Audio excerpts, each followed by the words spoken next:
हाँ जी। जय जिनेंद्र। तो दोस्तों फाइनली हम लोग CS एग्जीक्यूटिव एंट्रेंस टेस्ट की क्लासेस स्टार्ट करने जा रहे हैं, वीडियो क्लासेस। 15 अप्रैल 2020 से हम लोग क्लासेस स्टार्ट करेंगे और ये क्लासेस हर किसी के लिए फ्री ऑफ कॉस्ट होगी, एब्सोल्युटली फ्री। सारी क्लासेस यूट्यूब पर अपलोड की जाएगी और जो क्लासेस के नोट्स हैं या MCQs हैं वो भी बहुत जल्दी हम लोग रिलीज़ करना शुरू कर देंगे। इसके लिए आपको हमारे CS एग्जीक्यूटिव एंट्रेंस टेस्ट वाले व्हाट्सएप ग्रुप को ज्वाइन करना पड़ेगा और उसी ग्रुप के ऊपर हम लोग नोट्स या जो भी नोटिफिकेशंस होंगे, जो भी हमारी तरफ से अनाउंसमेंट होगी, वो सारी हम लोग प्रोवाइड करेंगे। तो हमसे कनेक्टेड रहने के लिए आपको हमारे व्हाट्सएप ग्रुप को ज्वाइन करना पड़ेगा।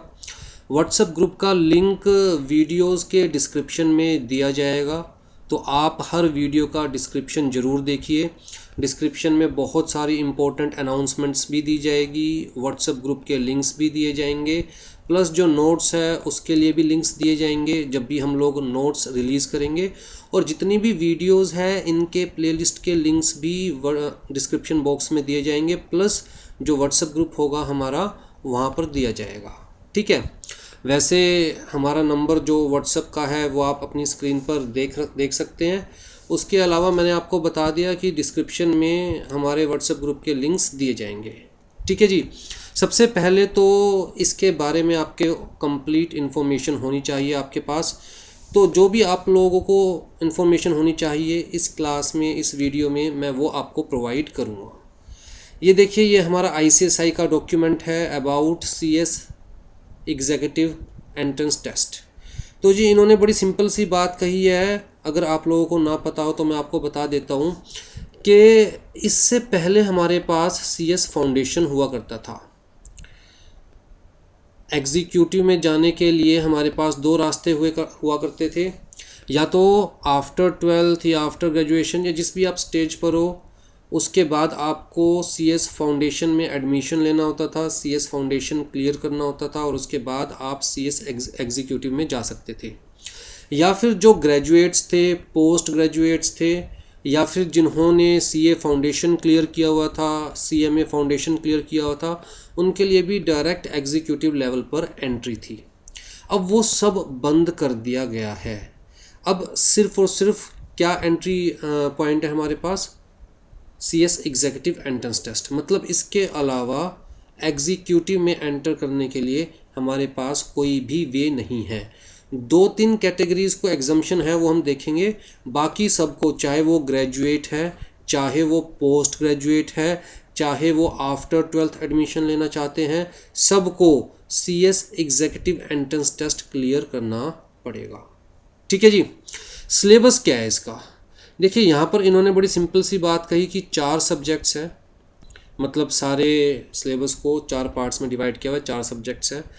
पेपर 1 बिजनेस कम्युनिकेशन जो कि 50 मार्क्स का है। Paper 2 legal aptitude and logical reasoning. यहाँ पर 2 चीज़ें हैं पेपर 2 में, एक लीगल एप्टीट्यूड है और दूसरा है लॉजिकल रीजनिंग। ये टोटल मिला के 50 मार्क्स का है। फिर जी paper 3 economic and business environment, again 2 part में डिवाइडेड है। इकोनॉमिक में एंड बिजनेस एनवायरनमेंट में, ये भी 50 मार्क्स का है। और जो लास्ट पेपर है that is about current affairs, presentation and communication skills, again 2 parts में डिवाइडेड है। एक करंट अफेयर्स और दूसरा प्रेजेंटेशन एंड कम्युनिकेशन स्किल। यहाँ पर वाइवा भी है, वाइवा वो से, कैसे प्रोनाउंस करेंगे इसे? वो से। देखिए जब हम बात कर रहे हैं CS एग्जीक्यूटिव एंट्रेंस टेस्ट की, तो एक चीज़ मैं यहाँ पर आपको हाईलाइट कर दूँ कि ICSI के मॉड्यूल्स को हम लोग फॉलो करने वाले हैं। एग्जैक्टली जो ICSI के मॉड्यूल्स दे रखे हैं, जो भी रेफरेंस बुक दे रखी है, उसको हम लोग फॉलो करने वाले हैं। MCQ बेस्ड आपका ये पेपर होगा, राइट। जैसे कि यहाँ पर बताया हुआ है, क्लियर कट लिखा हुआ है कि कंप्यूटर बेस्ड टेस्ट होगा 120 मिनट्स का। कंप्यूटर बेस्ड टेस्ट होगा 120 मिनट्स का। 120 मिनट्स का कैसे होगा? कहता है जी देखिए 35 क्वेश्चंस यहाँ पर होंगे 50 मार्क्स के, 35 क्वेश्चंस यहाँ पर होंगे 50 मार्क्स के, 35 क्वेश्चंस यहाँ पर होंगे 50 मार्क्स के। तो ये 105 क्वेश्चन हो गए। और फिर 15 क्वेश्चंस यहाँ पर होंगे हमारे पास करंट अफेयर्स से। तो टोटल मिलाकर 120 क्वेश्चंस होंगे और बाकी जो है वो आप देख सकते हो कि वाइवा होगा। ठीक है, अब जी यहाँ पर 35 क्वेश्चंस 50 मार्क्स के कैसे होंगे? कुछ क्वेश्चंस 1 मार्क्स का होगा, कुछ क्वेश्चंस 2 मार्क्स के होंगे, राइट। तो लॉजिकली अगर हम देखें तो 35 क्वेश्चंस अगर ये देंगे तो 20 क्वेश्चंस 1 मार्क के होंगे और 15 क्वेश्चंस 2 मार्क्स के होंगे। तो 20 क्वेश्चन 1 मार्क के 20 मार्क्स हो गए और 15 क्वेश्चन 2 मार्क्स के तो 30 मार्क्स हो गए। 30 + 20 50 मार्क्स।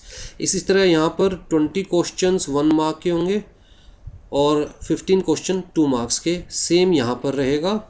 और यहाँ पर क्योंकि सिर्फ 15 क्वेश्चंस आएंगे जो कि 20 मार्क्स के होंगे, तो इसी तरह कुछ क्वेश्चंस 1 मार्क के होंगे और कुछ क्वेश्चंस 2 मार्क्स के होंगे। ठीक है, बाकी 30 मार्क्स का तो आपका वाइवा है ही। वाइवा का क्या मतलब हुआ? यहाँ पर कहता है जी देखिए, कोई आपसे वाइवा लेने नहीं आएगा, आपको कंप्यूटर सेंटर पे जाना है, जो आईसीएसआई के कंप्यूटर सेंटर्स होंगे, आईसीएसआई जो डेजिग्नेट करेंगे, वहाँ पर आपको जाना है टेस्ट देने के लिए। लेकिन वहाँ पर आपकी इंटरेक्शन किसी टीचर से नहीं होने वाली, तो वाइवा भी कौन लेगा? आपका कंप्यूटर ही लेंगे। कैसे? कहता है जी डायलॉग बेस्ड वाइवा होगा, सॉफ्ट स्किल्स जिसमें चेक किए जाएंगे, आपकी लिसनिंग स्किल्स चेक की जाएगी, उसके अंदर आप कितना अच्छे से सुन सकते हैं, कितना क्विकली रिस्पॉन्ड कर सकते हैं, वो सब वहाँ पर होगा। तो कंप्यूटर ही आपके वाइवा लेने वाले हैं, वहाँ पर आपकी कोई टीचर से इंटरेक्शन नहीं होने वाली। ठीक है, आ जाइए जी। अब एलिजिबिलिटी आपको दोबारा से एक बार दिखा दूं। कहता है कैंडिडेट पास्ड या अपीयरिंग इन सीनियर सेकेंडरी, तो पास कर चुके हो या फिर आप अपीयर कर रहे हो, दोनों ही केस में आप एलिजिबल हो एडमिशन लेने के लिए सीएस एग्जीक्यूटिव एंट्रेंस टेस्ट में। प्लस कहता है जितने भी ग्रेजुएट्स है, पोस्ट ग्रेजुएट्स है, उन सब को भी इसके थ्रू ही एग्जीक्यूटिव लेवल पर जाना है। मतलब उन सबको भी पहले सीएस एग्जीक्यूटिव एंट्रेंस टेस्ट ही क्लियर करना पड़ेगा, राइट। जो पहले डायरेक्ट एलिजिबल थे वो भी अब डायरेक्टली एलिजिबल नहीं है। हर ग्रेजुएट को, हर पोस्ट ग्रेजुएट को पहले CS executive entrance test clear करना पड़ेगा, तभी सीएस एग्जीक्यूटिव प्रोग्राम में एडमिशन हो सकता है, राइट। तो मतलब सीएस एग्जीक्यूटिव में डायरेक्ट एंट्री खत्म हो गई है। सिर्फ एग्जम्पशंस किसके लिए है? कहता है जो ऑलरेडी सीएस फाउंडेशन पास कर चुका है वो तो डायरेक्ट सीएस एग्जीक्यूटिव में एडमिशन ले सकता है विदाउट पेइंग एनी एग्जम्पशन फी। लेकिन अगर आपने सीए का फाइनल एग्ज़ाम क्लियर कर लिया है या सीएमए का फाइनल एग्ज़ाम क्लियर कर लिया है, तो उस केस के अंदर कहता है जी आपको एग्जम्पशन है। सीए का फाइनल एग्ज़ाम क्लियर कर लिया है या सीएमए का फाइनल एग्ज़ाम क्लियर कर लिया है, तो आपको ये सीएस एग्जीक्यूटिव एंट्रेंस टेस्ट देने की ज़रूरत नहीं है। आप डायरेक्टली एग्जीक्यूटिव लेवल पर एडमिशन ले सकते हो, लेकिन ये एग्जम्पशन क्लेम करने के लिए आपको 5000 रुपीज़ की फ़ी पे करनी पड़ेगी, राइट। तो दिस इज़ एग्जम्पशन फ़ी, ये 5000 रुपये की एग्जम्पशन फ़ी है। ठीक है जी। हाँ जी, पैटर्न ऑफ पेपर कहता है जी एमसीक्यू बेस्ड पेपर होगा, ऑब्जेक्टिव टाइप या फिर मल्टीपल चॉइस क्वेश्चंस होंगे। और वाइवा तो मैंने आपको बता ही दिया, for testing listening, writing, written communication and oral communication skills. तो जी यहाँ पर टोटल मिलाकर 120 मिनट्स आपको मिलने वाले हैं और 120 ही क्वेश्चंस होंगे, 35, 35, 35 एंड 15। ठीक, हाँ जी 15 मिनट्स का होगा ये वाइवा आपका। आ जाइए, तो यहाँ पर इन्होंने देखो क्लियर कट कहा है कि 35, 35, 35 ऐसे क्वेश्चंस आएंगे आपके पास। टोटल मिला के 120 क्वेश्चंस होंगे, 35 क्वेश्चंस 50 मार्क्स के, 35 क्वेश्चंस 50 मार्क्स के। तो कैसे बैठेगा वो मैंने आपको बता दिया। लॉजिकली 20 क्वेश्चंस होंगे 1 मार्क्स के और 15 क्वेश्चंस होंगे 2 मार्क्स के।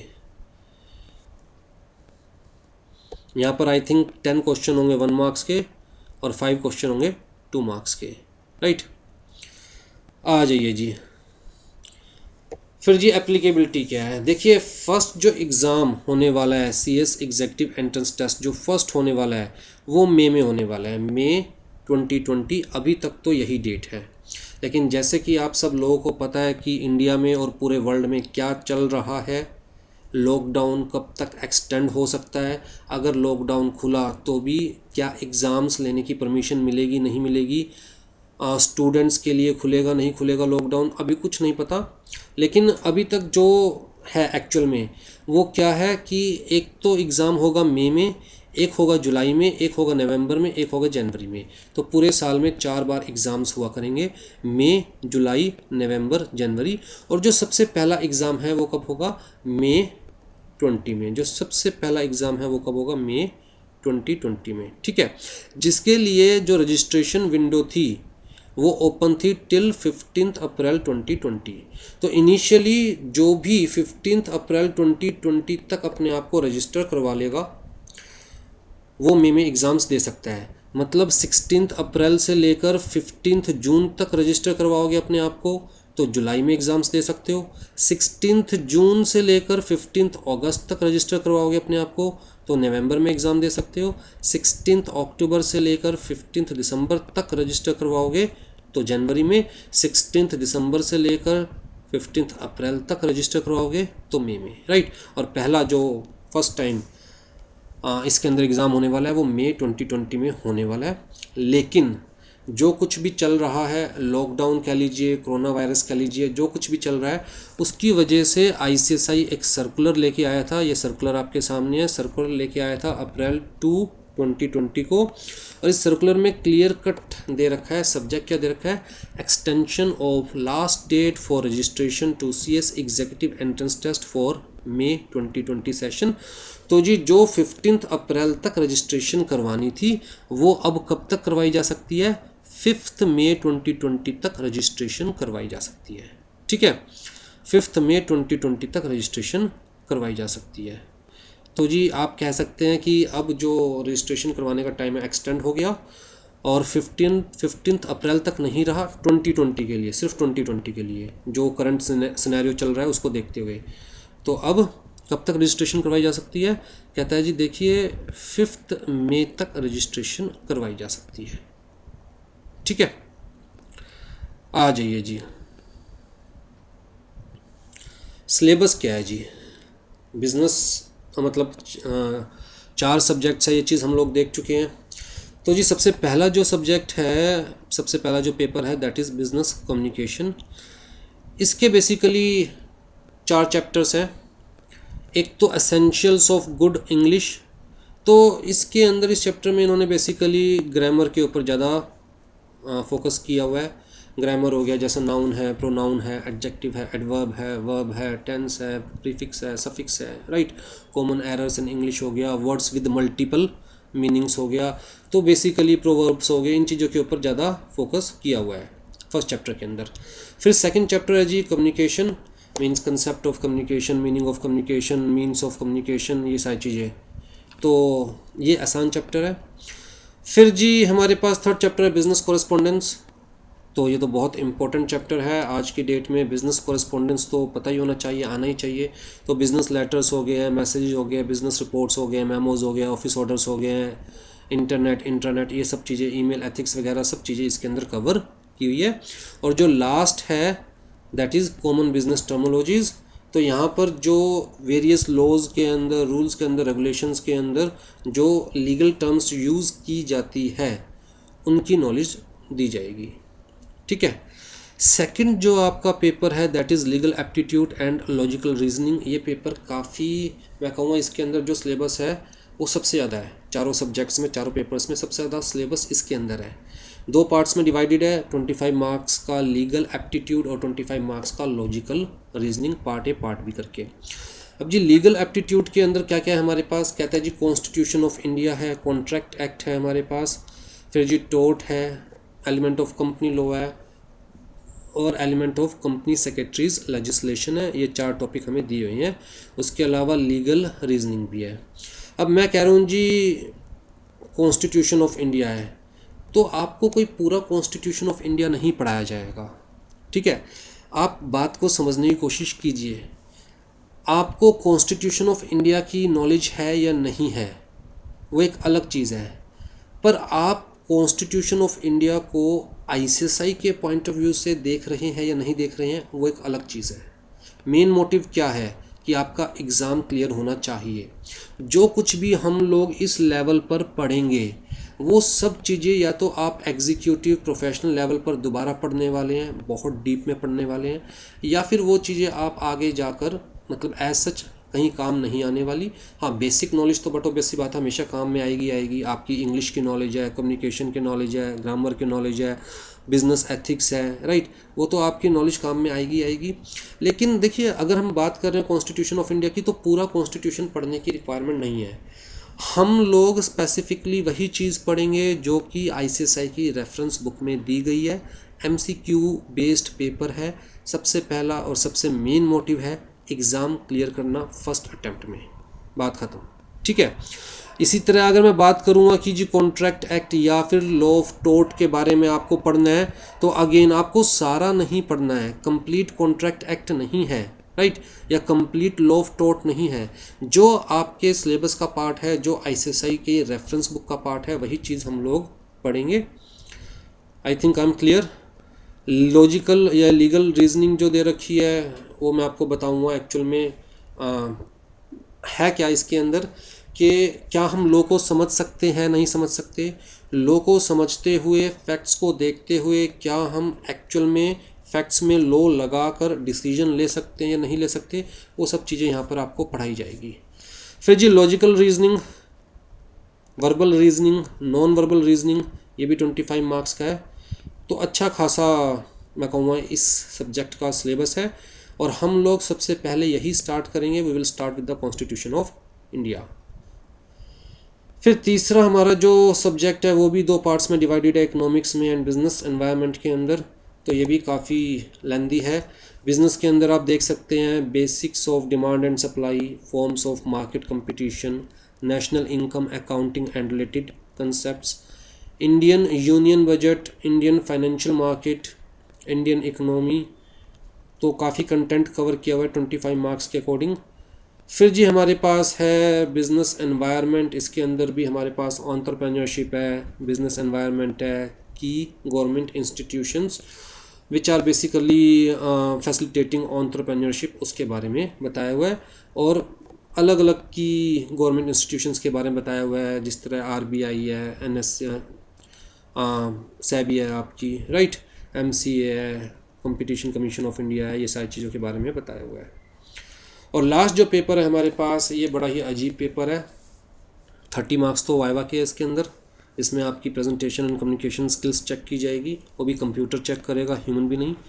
और जो 20 मार्क्स है वो करंट अफेयर्स है। करंट अफेयर्स का तो मतलब करंट अफेयर्स है। अब अगर हम ICSI का मॉड्यूल कवर भी कर लेंगे तो भी मैं ये कहूँगा कि सफिशिएंट नहीं होगा। करंट अफेयर्स में तो आपको सब कुछ पता होना चाहिए जो भी करंटली चल रहा है। अगर मैं कहूँ कोरोना वायरस के बारे में आपको सारी डिटेल्स पता होनी चाहिए तो करेक्ट है। कोरोना वायरस का इम्पैक्ट क्या इंडिया पे आया है आपको पता होना चाहिए तो करेक्ट है, राइट। तो आपको करंट अफेयर्स वाले में तो देखिए मैं कहूँगा जो भी न्यूज़ करंटली चल रही है सब आपको पता होनी चाहिए। तो जितना पॉसिबल है हम लोग भी टॉपिक्स कवर करेंगे हर तरह के करंट अफेयर्स पे, और आप अपनी तरफ से भी ये नॉलेज सिक्योर करनी है आपको। सिर्फ और सिर्फ करंट अफेयर्स के पॉइंट ऑफ व्यू से हमारे ऊपर डिपेंडेंट नहीं रहना। ठीक है जी। चलिए, तो हम लोग सबसे पहले स्टार्ट करेंगे अपना आपका जो पेपर सेकंड है, that is legal aptitude and logical reasoning, और 15 अप्रैल से हम लोग स्टार्ट करेंगे। एब्सोल्युटली फ्री होगा ये सारा का सारा जितना भी सिलेबस या जो भी हम वीडियोस प्रोवाइड करेंगे, और बहुत डीपली हम लोग चीज़ों को कवर करेंगे। That will be more than sufficient to clear the exam. आपको कहीं और जाने की ज़रूरत नहीं पड़ेगी, कुछ और परचेज़ करने की ज़रूरत नहीं पड़ेगी, कोई क्लास अटेंड करने की ज़रूरत नहीं पड़ेगी। ठीक है। तो हमारा व्हाट्सएप ग्रुप ज़रूर ज्वाइन कीजिएगा, डिस्क्रिप्शन बॉक्स में आपको लिंक मिल जाएगा, पहली चीज़। और दूसरी चीज़, अपने जो भी फ्रेंड्स हैं, नोन्स हैं, उनके साथ ये फ्री क्लासेस के बारे में ज़रूर डिस्कस कीजिएगा, राइट, क्योंकि इस पॉइंट ऑफ टाइम के ऊपर हर किसी के लिए फाइनेंशियल बर्डन लेना पॉसिबल नहीं है। चलिए, जय जिनेंद्र, टेक केयर।